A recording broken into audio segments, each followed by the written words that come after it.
So, ang paghugas ko pala sa salad master is suka. Kasi, ang suka is mabilis siyang makatanggal sa mga mansya-mansya ng mga kaldero. Sa ano lang ha, sa salad master lang kasi, baka pag dumidikit yung ano sa salad master, ang pangit. Kapag hindi natatanggal yung mansya, ang pangit tingnan. Madali lang siyang kuskusin pagka may suka yung paghugas mo. Eh, lagi talaga ako nagpapabili sa boss ko ng suka para pang hugas ko dito sa kaldero. Hanap yan. Sobrang kintab na. Tapos pwede rin sa rice cooker. Katulad nito, mga ano siya. Pagkasuka yung ilalagay ko, mabilis siyang matanggal.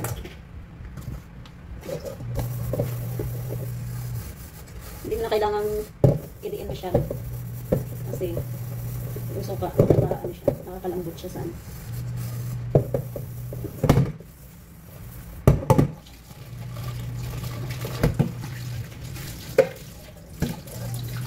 Yan ang tubig ko. Magwawashing ako sa automatic. Lahat ko na yung mga labasan ko ngayon para bukas yung iba naman. Yung naman naman dito.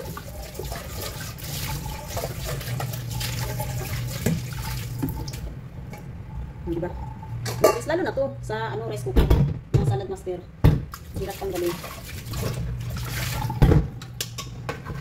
So, ano ko na siya para mabilis ko susunod.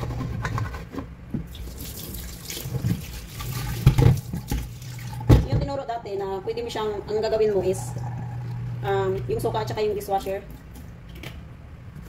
paghahaluin mo, pero sa akin hindi ko mas okay yung purong suka yung ilalagay mo kasi mabilis. Yung nga lang pagkatapos mo maghugas yung kamay mo ang suka.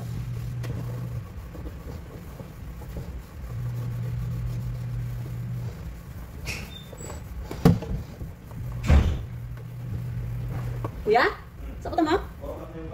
Ha? Mamaya yung boxing mo. Wala kang boxing bukas. Bakit ngayon? Ay, alas 4 na pala. OMG. Pupunta ka na? Maputsi ka? Gano'n ka pa yung dong?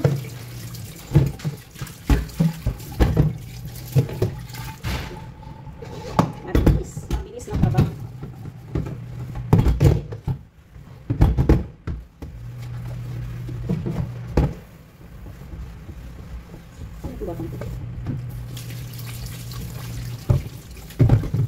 Halos ngayon yung mga tao is ano na yung salad master yung mga kaldero nyo kasi ang salad master kasi guys is for ano na, for a lifetime.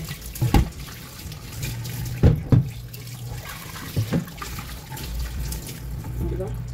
Wala siyang mansya-mansya dahil sa ano, suka lang yun guys, suka lang kapag tapos hindi sasakit pa yung kamay mo sa kahugas. So yun lang, bye, God bless.